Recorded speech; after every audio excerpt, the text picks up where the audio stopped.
जब पुष्कर, मिहिका, योगेश और अवनी जनरल स्वरूप को लेकर हवेली की ओर लौटे, तब सबको लगा कि अब कुछ समय के लिए शांति होगी।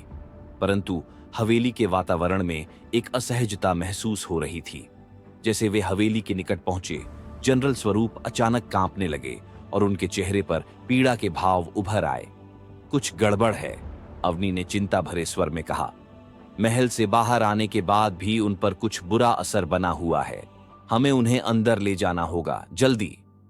हवेली के भीतर पहुंचते ही अवनी ने पुष्कर और योगेश से जनरल स्वरूप को एक विशेष कमरे में ले जाने को कहा, जहां पहले से ही एक सुरक्षा चक्र बना हुआ था।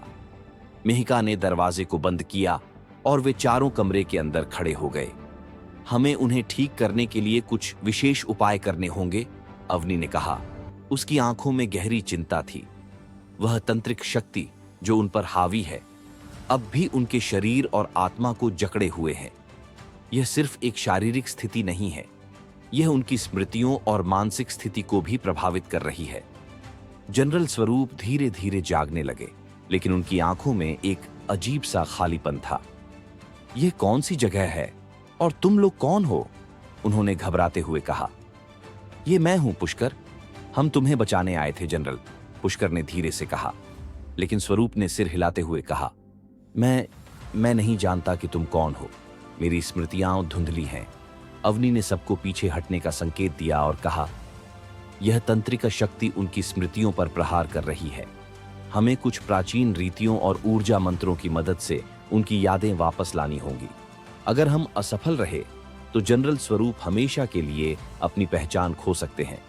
अवनी ने अपने बैग से कुछ प्राचीन पुस्तकें निकाली, जिनमें विशेष मंत्र लिखे थे। उसने मिहिका और योगेश को मंत्र जपने के लिए कहा, ताकि उनके चारों ओर एक सुरक्षा घेरे का निर्माण हो सके। इस बीच अवनी ने जनरल स्वरूप की आत्मा के संपर्क में आने की कोशिश शुरू की। पुष्कर, अवनी ने गहरी सांस लेते हुए कहा, तुम्हें उनकी खोई हुई यादों को वापस लाने के लिए अपने और स्वरूप के बीच एक आत्मिक संबंध स्थापित करना होगा। तुम्हारे भीतर जो शक्ति है, वही इस समय उन्हें बचा सकती है। पुष्कर ने घबराते हुए अवनी की ओर देखा। मैं कैसे कर सकता हूं यह? मुझे नहीं पता कि यह सब कैसे काम करता है। अवनी ने मुस्कुराते हुए कहा, तुम्हारे भीतर एक शक्ति है पुष्कर। यही वह शक्ति है जिसे मैंने तुम्हें इल्यूजन गेट में भी उपयोग करने को कहा था। अब इसे फिर से जागृत करना होगा। अपनी ऊर्जा का उपयोग करो और जनरल स्वरूप के साथ संपर्क स्थापित करो। पुष्कर ने गहरी सांस ली और जनरल स्वरूप के पास जाकर बैठ गया। उसने अपनी आंखें बंद की और अपने भीतर की ऊर्जा को महसूस करने की कोशिश की।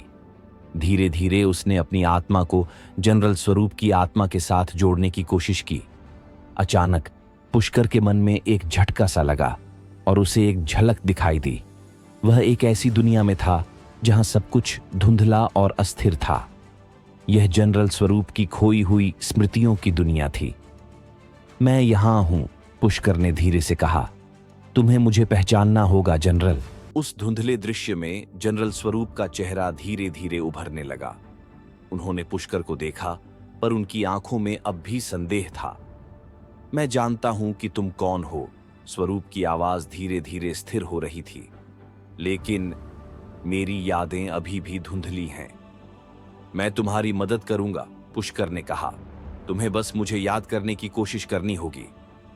पुष्कर ने अपनी ऊर्जा को जनरल स्वरूप की आत्मा के भीतर प्रवाहित किया और धीरे धीरे स्वरूप की स्मृतियां वापस आने लगी। उनके चेहरे पर राहत और आत्मविश्वास के भाव आने लगे। पुष्कर, मिहिका, योगेश, अब मुझे सब याद आ रहा है। स्वरूप ने आंखें खोलीं और उनके चेहरे पर एक नई जागरूकता थी। अवनी ने संतोष की सांस ली और कहा, तुमने सही किया पुष्कर। अब जनरल स्वरूप पूरी तरह से ठीक हो जाएंगे। परंतु इससे पहले कि वे सभी पूरी तरह से राहत की सांस लेते, हवेली के बाहर एक अजीब सी आहट सुनाई दी। वातावरण अचानक से भारी और चिंताजनक हो गया।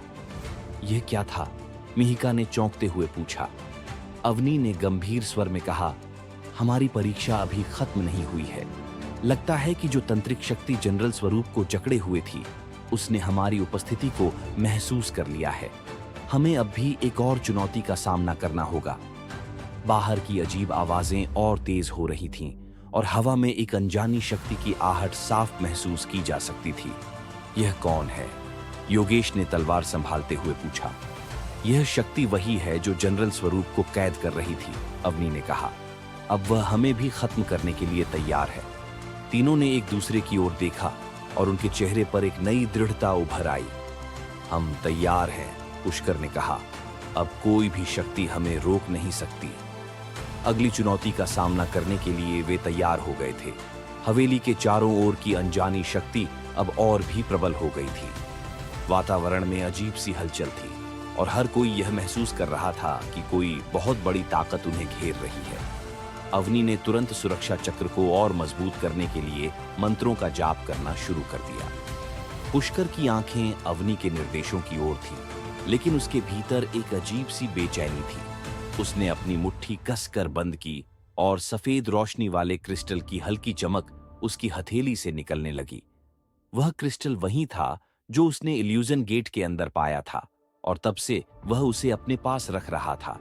लेकिन अब उसे लगने लगा था कि इस क्रिस्टल की शक्ति कुछ ज्यादा ही रहस्यमयी और अनजानी है। क्या हुआ पुष्कर? मिहिका ने चिंतित होकर पूछा। उसकी नजर पुष्कर की चमकती हुई मुट्ठी पर थी। मुझे नहीं पता, पुष्कर ने धीमे स्वर में कहा, लेकिन इस क्रिस्टल में कुछ है, कुछ ऐसा जो हमें इस स्थिति से बाहर निकाल सकता है। अवनी, जो मंत्र जप रही थी, अचानक रुक गई और पुष्कर की ओर देखा। यह क्रिस्टल तुम्हारे लिए ही था पुष्कर, उसने गंभीरता से कहा। तुम्हारे भीतर की शक्ति को जागृत करने के लिए नाग बाबा ने इसे तुम्हारे लिए चुना है, ताकि तुम उस शक्ति का उपयोग कर सको जो तुम्हारे भाग्य में लिखी गई है। पुष्कर की धड़कनें तेज हो गई। उसे नाग बाबा की याद आई, जिन्होंने उसे चेतावनी दी थी कि एक समय आएगा जब उसे अपनी छिपी हुई शक्तियों का उपयोग करना होगा। लेकिन मैं इसे कैसे उपयोग करूं? पुष्कर ने पूछा। मुझे नहीं पता कि इस क्रिस्टल की शक्ति कैसे काम करती है। अवनी ने उसकी ओर देखा और कहा, तुम्हें अपने भीतर झांकना होगा।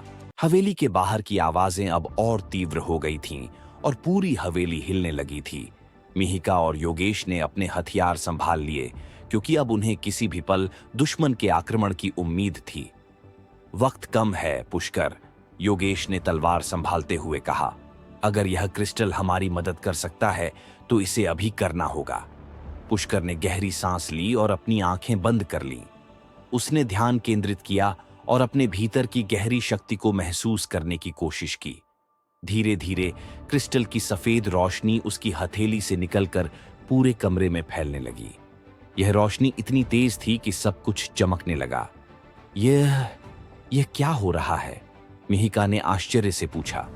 पुष्कर ने अपनी आंखें खोलीं और अब उसकी आंखों में एक नई चमक थी। यह क्रिस्टल मेरी ऊर्जा को जागृत कर रहा है, उसने कहा। मैं अब इसे महसूस कर सकता हूं। जैसे ही वह बोला, क्रिस्टल की रोशनी और भी तेज हो गई और पूरे कमरे में फैल गई। रोशनी इतनी शक्तिशाली थी कि हवेली के बाहर की दुष्ट शक्ति भी उसकी चपेट में आने लगी। अचानक हवेली के बाहर से आ रही आवाजें थमने लगीं और वातावरण धीरे धीरे स्थिर होने लगा।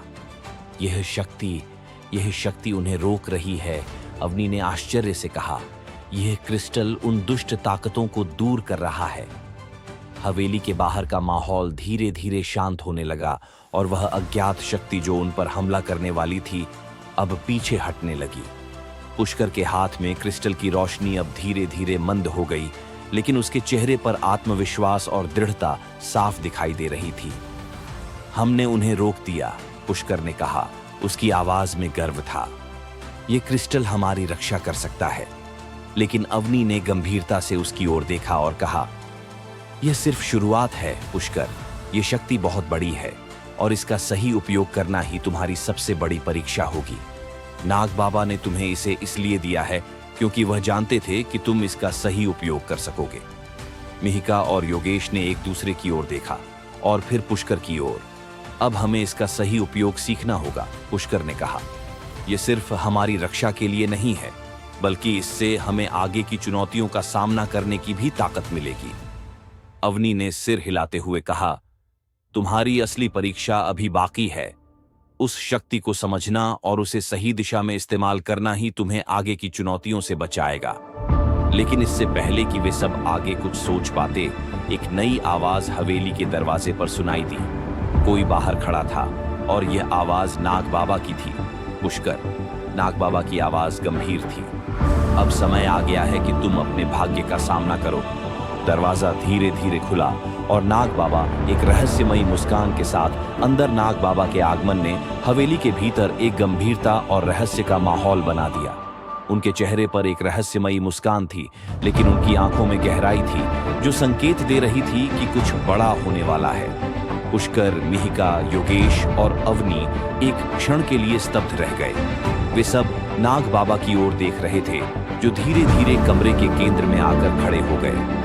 पुष्कर, नाग बाबा ने शांत स्वर में कहा, तुमने अपनी शक्ति की पहली झलक देखी है, लेकिन यह केवल आरंभ है। तुमने जो क्रिस्टल पाया है वह सिर्फ एक हथियार है। अब किया होगा आगे जाने के लिए बने